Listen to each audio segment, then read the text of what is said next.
નમસ્કાર મિત્રો, આજના સૌથી મોટા સમાચારમાં સૌપ્રથમ વાત કરીએ તો આજથી વરસાદનો ત્રીજો રાઉન્ડ શરૂ થશે। રાજ્યમાં હવામાન વિભાગે કરેલી આગાહી પ્રમાણે મેઘરાજા ઘણા જિલ્લાઓમાં ભારે સટાસટી બોલાવી રહ્યા છે, ત્યારે ઉત્તર ગુજરાતમાં અત્યાર સુધીમાં ખૂબ ઓછો વરસાદ થયો છે। વરસાદના પ્રથમ અને બીજા રાઉન્ડમાં સાર્વત્રિક અને ભારે વરસાદ ન થતાં વરસાદની ઘટ પ્રવર્તી રહી છે। જોકે બંગાળની ખાડીમાં સર્જાયેલી સિસ્ટમના કારણે આજથી રાજ્યમાં વરસાદના ત્રીજા રાઉન્ડની શરૂઆત થશે। ઉત્તર ગુજરાતમાં પણ સારા વરસાદની આશા રહેલી છે।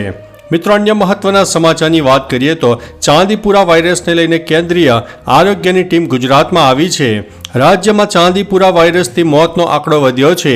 પાલનપુરની બાળકીનું શંકાસ્પદ મોત થતાં સ્થાનિકોમાં ચકચાર મચી ગયો છે। પુણેથી રિપોર્ટ આવે તે પહેલા શંકાસ્પદ ચાંદીપુરાથી મોત થયું છે।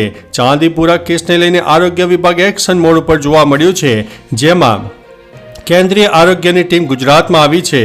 આરોગ્યની ટીમ દવાઓ, દર્દીઓ અને મેડિકલ સુવિધાઓ સહિતનો તાગ મેળવશે। મિત્રો, અન્ય મહત્વના સમાચારની વાત કરીએ તો સુરતમાં 2 કલાકમાં વધુ 1 ઇંચ વરસાદ ખાબકી ગયો છે। ગરનાળા પાણીમાં ગરકાવ થઈ ગયા છે। સુરતમાં મેઘરાજાએ ફરી એકવાર ધમાકેદાર બેટિંગ કરી હતી। બપોર પછી મોડી રાત સુધીમાં મેઘરાજાએ ધબધબાટી બોલાવતા 5 ઇંચ જેટલો વરસાદ ખાબકી ગયો છે। આથી રસ્તાઓ પર પાણી થઈ ગયા છે। સવારથી જ ધોધમાર વરસાદ પડ્યો હતો। 2 કલાકમાં 2 ઇંચ વરસાદ વરસતા રસ્તાઓ પણ બેટમાં ફેરવાઈ ગયા છે અને ગરનાળાઓ પાણીમાં ગરકાવ થઈ ગયા છે। મિત્રો, અન્ય મહત્વના સમાચારની વાત કરીએ તો લોકમેળામાં આ વખતે ડ્રોનથી રખાશે નજર। રાજકોટ લોકમેળામાં આ વખતે લોકોના ધસારા પર ડ્રોનથી નજર રાખવામાં આવશે। અગ્નિકાંડ બાદ તંત્ર જાગ્યું છે। જ્યાં ભીડ વધારે હશે તે જગ્યા પરથી ભીડ ઓછી કરવામાં આવશે અને તે ડ્રોનના વિડીયોના આધારે નક્કી કરવામાં આવશે। પ્રથમ વખત લોકમેળામાં અંડરગ્રાઉન્ડ વીજ વાયર નાખવામાં આવશે તેવી માહિતી પીજીવીસીએલના સુપરિન્ટેન્ડન્ટ એન્જિનિયર જે.બી. ઉપાધ્યાયે આપી છે। મિત્રો, અન્ય મહત્વના સમાચારની વાત કરીએ તો જૂનાગઢના બાર ડેમમાં પાણીની પુષ્કળ આવક થઈ છે। જૂનાગઢ જિલ્લામાં ધોધમાર વરસાદ વરસી રહ્યો હતો। જિલ્લાના બાર ડેમમાં પાણીની પુષ્કળ પ્રમાણમાં આવક નોંધાઈ છે। ઓજત 2 ડેમના 4 દરવાજા ખોલાયા છે। ઓજત વંથલી ડેમના 12 દરવાજા ખોલાયા છે। ઓજત શાહપુર ડેમના 10 દરવાજા ખોલવાયા છે। સાવલી ડેમના 9 દરવાજા ખુલ્લા મૂકવામાં આવ્યા છે। હાલ ડેમમાં 10,000 ક્યુસેક પાણીની આવક થઈ ગઈ છે। મિત્રો, અન્ય મહત્વના સમાચારની વાત કરીએ તો બંગાળની ખાડીનું લો પ્રેશર મધ્યપ્રદેશથી ગુજરાત તરફ આવશે। હવામાન વિભાગે ગુજરાતના સુરત અને સૌરાષ્ટ્રમાં ધોધમાર વરસાદની આગાહી વ્યક્ત કરી છે। તે આગાહી પ્રમાણે મેઘરાજાએ સટાસટી બોલાવી હતી, તો બીજી બાજુ દ્વારકા અને પોરબંદરમાં 15 ઇંચ વરસાદ ખાબકી ગયો હતો। બંગાળની ખાડીમાં સર્જાયેલું લો પ્રેશર મધ્યપ્રદેશ થઈને ગુજરાત તરફ આગળ વધી રહ્યું છે। આજથી 26 જુલાઈ સુધી સતત 5 દિવસ ઉત્તર અને મધ્ય ગુજરાતમાં અતિભારે વરસાદની આગાહી વ્યક્ત કરવામાં આવી છે। મિત્રો, અન્ય મહત્વના સમાચારની વાત કરીએ તો ગુજરાત માટે આગામી 4 દિવસ અતિ ભારે માનવામાં આવે છે। હવામાન વિભાગે ગુજરાતમાં આગામી 4 દિવસ ભારેથી અતિ ભારે વરસાદની આગાહી વ્યક્ત કરી છે। અનેક વિસ્તારોમાં રેડ એલર્ટ જાહેર કરવામાં આવ્યું છે, તો કેટલાક વિસ્તારોમાં છૂટોછવાયો વરસાદ પડવાની સંભાવના છે। સૌરાષ્ટ્રના દ્વારકા, પોરબંદર, જૂનાગઢ, અમરેલી, ગીર સોમનાથ તેમજ દક્ષિણ ગુજરાતના સુરત, તાપી, ડાંગ, નવસારી, દમણ, દાદરાનગર હવેલીમાં રેડ એલર્ટ આપી દેવામાં આવ્યું છે। મિત્રો, અન્ય મહત્વના સમાચારની વાત કરીએ તો કેશોદમાં 5 ઇંચ વરસાદ, સ્મશાનમાં પણ પાણી ભરાઈ ગયા હતા।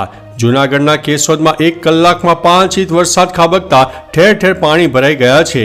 સ્મશાન અને ખેતરોની દિવાલો પર તૂટી ગઈ છે।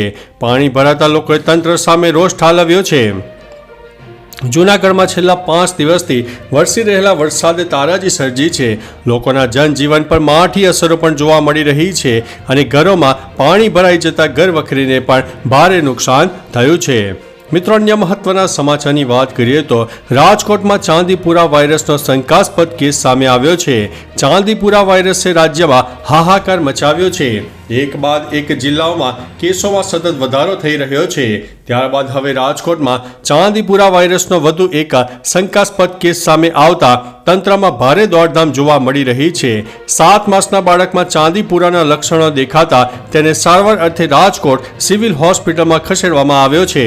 બાળકનો પરિવાર મૂળ મધ્યપ્રદેશનો હોવાનું સામે આવ્યું છે। મિત્રો, અન્ય મહત્વના સમાચારની વાત કરીએ તો વેરાવળમાં ભારે વરસાદ, લોકોના ઘરમાં ભરાયા છે પાણી. વેરાવળમાં ભારે વરસાદના પગલે ઠેર ઠેર પાણી ભરાઈ ગયા હોવાની સમસ્યા સામે આવી છે. સોસાયટીમાં પાણી ઘૂસી જતા ઘર વખરી પલળી ગઈ અને ભારે નુકસાન થયું છે. ત્યારે તંત્રના પ્રી મોન્સૂન પ્લાન સામે લોકોમાં ભારે રોષ જોવા મળી રહ્યો છે. જો કે હવામાન વિભાગ દ્વારા આગામી 4 દિવસ ભારે વરસાદની આગાહી વ્યક્ત કરવામાં આવી છે. અનેક જિલ્લામાં રેડ એલર્ટ પણ આપી દેવામાં આવ્યું છે. મિત્રો, અન્ય મહત્વના સમાચારની વાત કરીએ તો ગેડ વિસ્તારના 15થી વધુ ગામ સંપર્ક વિહોણા બન્યા છે. રાજ્યમાં વરસાદી માહોલ છે. ખાસ કરીને સૌરાષ્ટ્રમાં ભારે વરસાદ ખાબકી રહ્યો છે. ભારે વરસાદથી ગેડ વિસ્તારના 15થી વધુ ગામ સંપર્ક વિહોણા થયા છે. કાસાબડ, છત્રવા, જમરા, મહિયારી, બોક્સર, ઢરસન, કૌલાકા, તરખાઈ ગામ સહિતના 15 જેટલા ગામ સંપર્ક વિહોણા બન્યા છે અને ગ્રામજનો મુશ્કેલીમાં મુકાયા છે. કેશોદમાં આવેલા શેરગઢમાં છેલ્લા 1 કલાકમાં 5 ઇંચ વરસાદ નોંધાયો હતો. મિત્રો, અન્ય મહત્વના સમાચારની વાત કરીએ તો સુરતને પણ વરસાદે ગમરોડ્યું છે. 22 રસ્તા બંધ કરી દેવામાં આવ્યા હતા. સુરત શહેર અને જિલ્લામાં 2 દિવસથી મેઘરાજાની ધમાકેદાર બેટિંગ જોવા મળી છે, જેના કારણે અનેક વિસ્તારો પાણીમાં ગરકાવ થઈ ગયા છે. મુશળધાર વરસાદની સાથે ભારે પવનના કારણે જિલ્લામાં 50 જેટલા વૃક્ષો પણ ધરાશાયી થયા છે. પાણી ભરાવા અને વૃક્ષો ધરાશાયી થતા સુરત જિલ્લાના 22 મુખ્ય રસ્તાઓ બંધ છે. કામરેજમાં 1, પલસાણામાં 6, બારડોલીમાં 10 અને માંડવીમાં 5 રસ્તાઓ બંધ કરવામાં આવ્યા છે, જેના લીધે જનજીવનને વ્યાપક અસર થઈ છે. મિત્રો, અન્ય મહત્વના સમાચારની વાત કરીએ તો નીટના 3300 ઉમેદવારોને ખોટા પેપર મળ્યા. સુપ્રીમ કોર્ટમાં નીટ વિવાદ પર સુનાવણી ચાલી રહી છે. ફરી પરીક્ષા લેવા અંગે નિર્ણય પણ આવી શકે છે. સુનાવણી દરમિયાન એનટીએ સ્વીકાર્યું છે કે 3300થી વધુ વિદ્યાર્થીઓને ખોટા પેપર આપવામાં આવ્યા છે. તેમને એસબીઆઈને બદલે કેનેરા બેંકના પેપર આપવામાં આવ્યા હતા. વિદ્યાર્થીઓના વકીલે 2015નું ઉદાહરણ આપતા કહ્યું છે કે 44 વિદ્યાર્થીઓની ગડબડીના કારણે ઓલ ઇન્ડિયા પ્રી મેડિકલ 2015 પરીક્ષા રદ કરવામાં આવી હતી. મિત્રો, અન્ય મહત્વના સમાચારની વાત કરીએ તો જર્મનીમાં પાકિસ્તાનનો ભારે વિરોધ. પાકિસ્તાનમાં આવેલા ખૈબર પખ્તુનખ્વા પ્રાંતમાં અત્યાચારોના લીધે નાગરિકોનો રોષ ફાટી નીકળ્યો છે, જેથી અફઘાન પશ્તુનોએ જર્મનીના ફેક્ટર્સ શહેરમાં પાકિસ્તાન વાણિજ્ય દૂતાવાસનો ઘેરાવો કરીને વિરોધ પ્રદર્શન વ્યક્ત કર્યું છે. આ ઉપરાંત દૂતાવાસની ઇમારત પર ફરકી રહેલો પાકિસ્તાની રાષ્ટ્રીય ધ્વજને બળજબરીથી નીચે ફેંકી દીધો હતો. આ ઘટના બાદ 2 લોકોને ઝડપી લેવામાં આવ્યા છે. જો કે આ ઘટનાનો પાકિસ્તાને ભારે વિરોધ કર્યો છે. મિત્રો, અન્ય મહત્વના સમાચારની વાત કરીએ તો દહેજના લોભીઓએ કન્યાનો જીવ લીધો છે. ઔરંગાબાદમાં દહેજ માટે હત્યાનો મામલો સામે આવ્યો છે. આરોપ છે કે લગ્નના 8મા દિવસે પરણિતાની તેના પતિ અને સાસરિયાએ હત્યા કરી નાખી હતી. આ પછી તેણે પરણિતાના માતા પિતાને ફોન કરીને કહ્યું કે તેની પુત્રીએ પોતાનું જીવન ટૂંકાવ્યું છે. પરણિતાએ તેના સાસરીઓ દ્વારા કરવામાં આવતા ત્રાસ અંગે તેના પરિવારજનોને અગાઉથી જણાવ્યું હતું. હાલ આરોપીઓના સાસરિયાઓ ફરાર છે અને પોલીસ તેમને શોધી રહી છે. મિત્રો, અન્ય મહત્વના સમાચારની વાત કરીએ તો ઉધમપુરમાં ગેસ લીક, તાબડતોડ વિસ્તાર ખાલી કરાવાયો છે. જમ્મુ કાશ્મીરના ઉધમપુરમાં MES ફિલ્ટર પ્લાન્ટમાંથી ગેસ લીક થવાના સમાચાર સામે આવ્યા હતા. નજીકની શાળાઓ બંધ કરી અને બાળકોને ત્યાંથી લઈ જવામાં આવ્યા છે.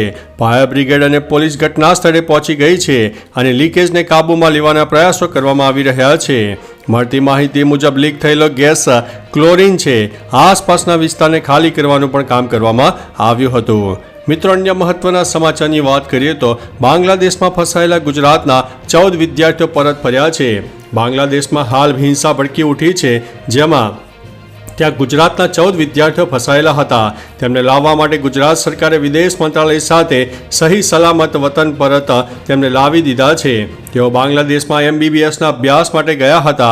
આ વિદ્યાર્થીઓ હેમખેમ ફરીને પોતાના વતન આવી જાય તે માટે CM ભૂપેન્દ્રભાઈ પટેલે બિન નિવાસી ગુજરાતી ફાઉન્ડેશનને સૂચના આપી હતી. તો ચાલો મિત્રો, ફરીથી દેશ અને દુનિયાના સુપરફાસ્ટ સમાચાર લઈને મળતા રહીશો. ત્યાં સુધી અમને રજા આપશો. નમસ્તે.